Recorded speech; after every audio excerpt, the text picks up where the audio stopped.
get a good feeling, yeah.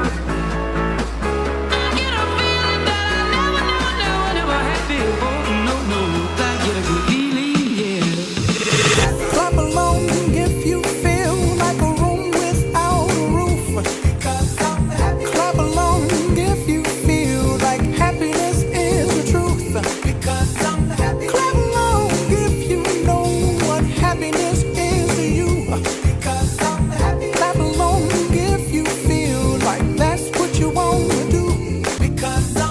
Clap along if you feel like a room without a roof.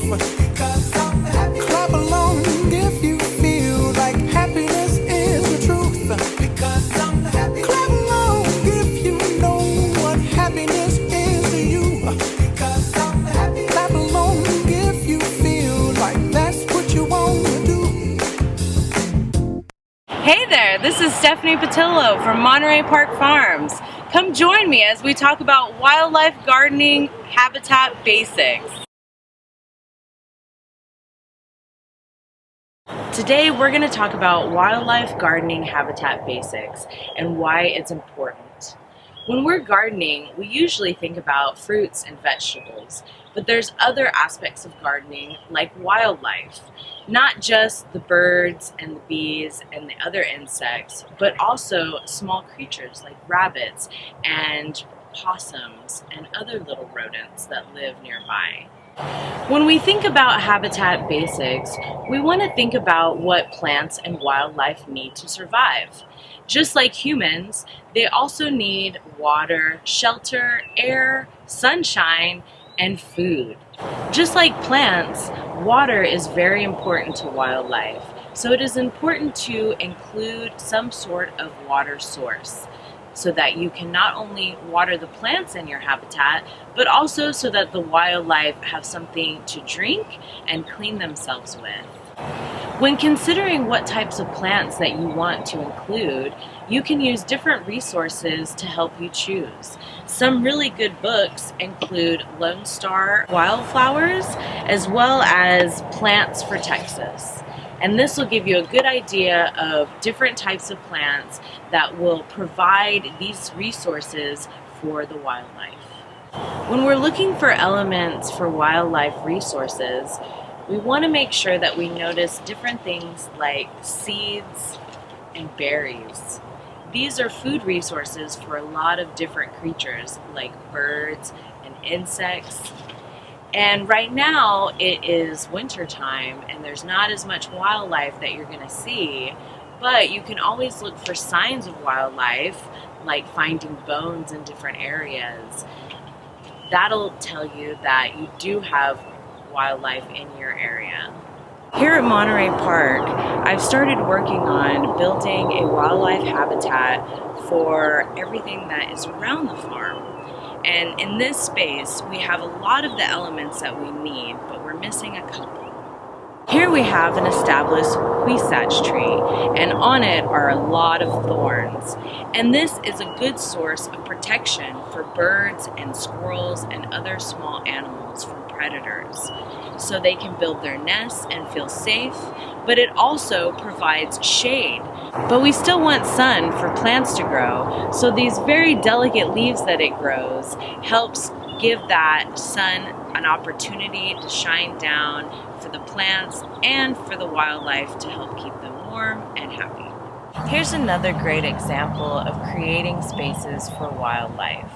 Here I have some really big rocks that I've kind of leaned against each other to create crevices and little caves for the insects and spiders and small rodents that might be nearby.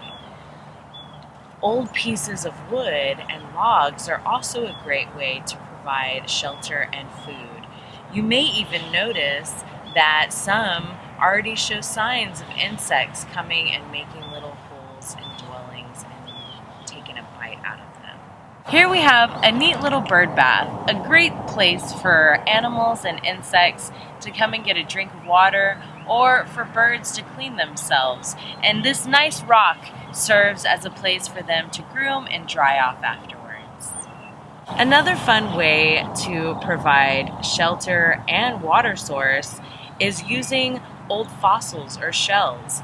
They have a nice dip in them, so I've put a collection of them here on this rock, and when it rains, the insects or spiders can either go under them for protection, or they can get water to drink afterwards.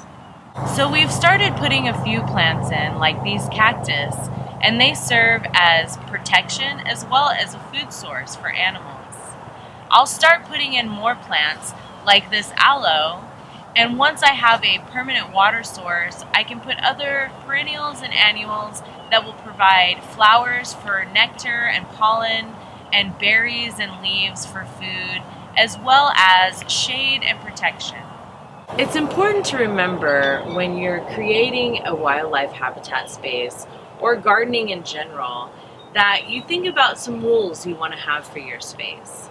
And the reason for this is because we want to make sure that we protect not only ourselves, but also the plants and the wildlife.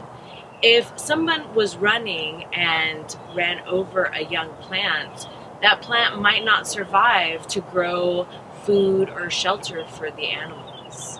Same thing when we're working with tools. A lot of tools that we use in the garden have really sharp points. And so it's important to make sure we notice where we're putting them on the ground so that we don't step on them. And also make sure that we're using them properly so that we don't hurt ourselves or damage property or plants. With plants being an important part of wildlife habitats, you want to consider what kind of soil you have in your space before planting.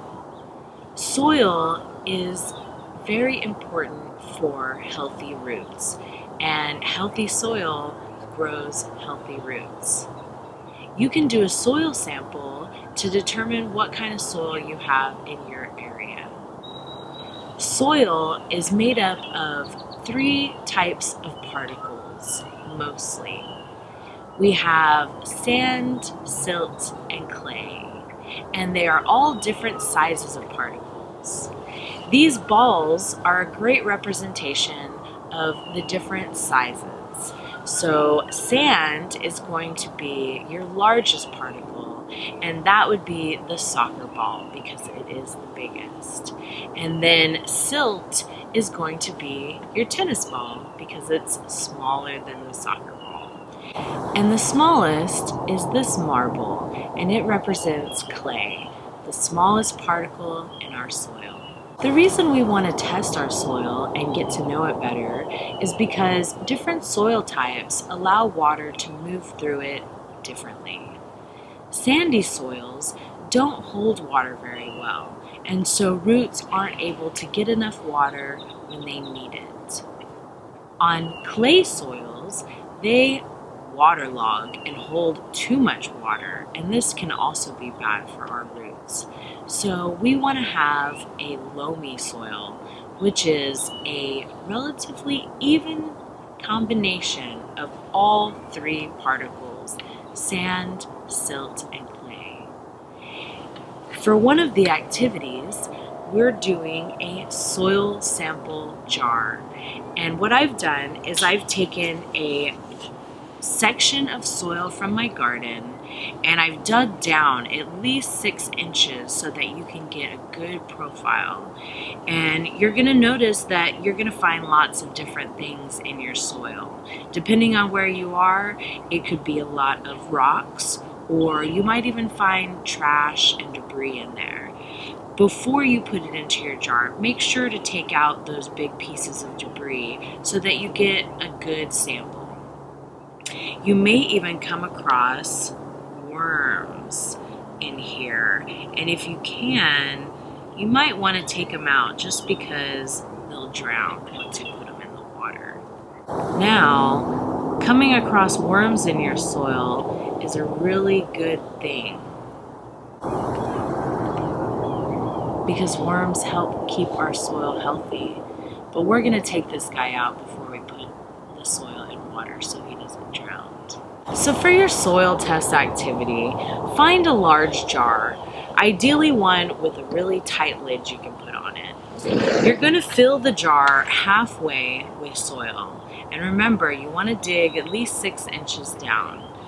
Once you put your soil into your jar and you've removed any large debris like rocks or any living things like worms, you can fill the rest of the jar with water, and you're going to shake it really hard until all of the clumps of soil have broken up and dissolved.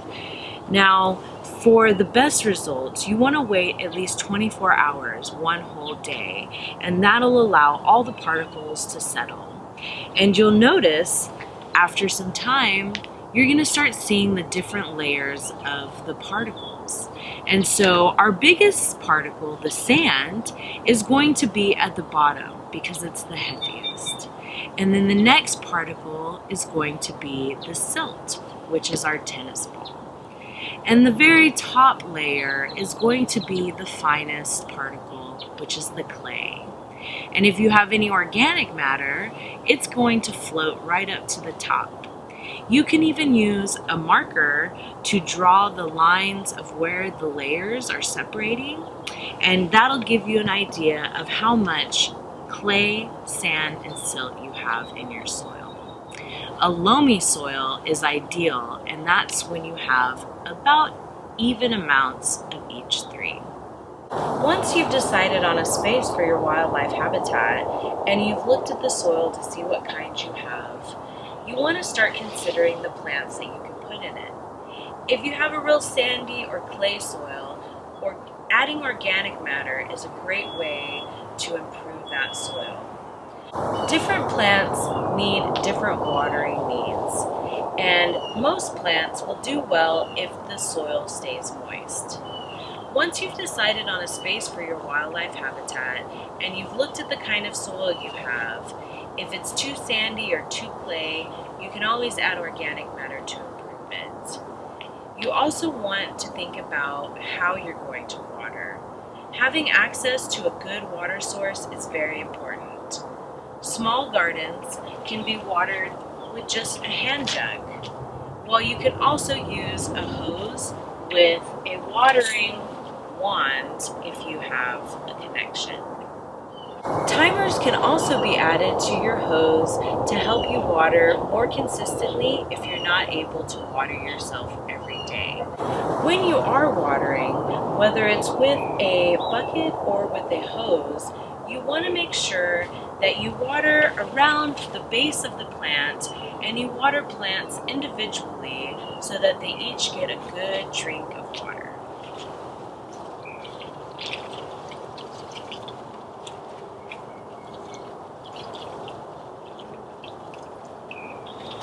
Try not to get too much water on the leaves because if it's really hot or sunny, that can damage them. Watering isn't the only important thing to keep in mind when you're creating a wildlife habitat. You also want to make time by scheduling weeding, fertilizing, and planting. When you're going through your garden, you want to look for drying out of the soil, pests, or any other issues like disease, so that you can keep track and you can help the plants quickly. When you have open spaces in between plants, weeds are sure to grow. So at least once or twice a week, make sure you go out and just pull up anything that isn't what you planted or want to be there, so that the plants that you do want growing have plenty of water and food to keep going. So a reason that it's so important to consider water and having a source of water for your wildlife habitat is so that plants and wildlife are able to get some. Because when we're thirsty, we can use our legs to get up and go get some water. But plants are rooted in the ground, so they need our help sometimes. If it's not raining, we need to be able to water them, whether it be with a hose or a bucket.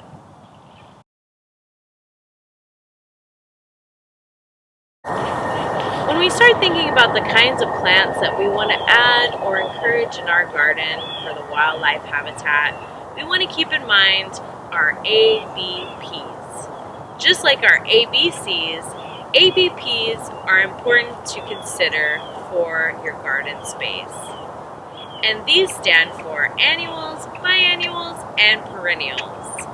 Annuals are plants like fruits and vegetables that we grow once a year, and they grow and they die all in 1 year, like broccoli or cabbage. Biennials are less common, but onions are a great example. These plants grow for 2 years and then die back. Perennials are our staple plants of the garden. These types of plants grow all year long and either stay green or they may die back during the winter and come back in the spring from the ground. Rosemary is a type of perennial and once established can last for several years, and you can use it for cuttings or planting elsewhere. Here in this garden bed, I have a variety of plants growing.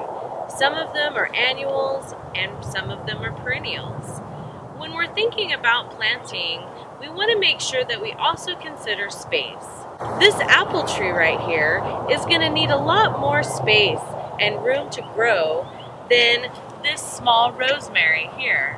So we want to consider our spacing as well as the appeal. When we're considering plants of different heights, we want to have taller ones in the back and shorter ones in the front. Make sure that the smaller plants don't become overcrowded by the bigger plants. You want to give everyone room.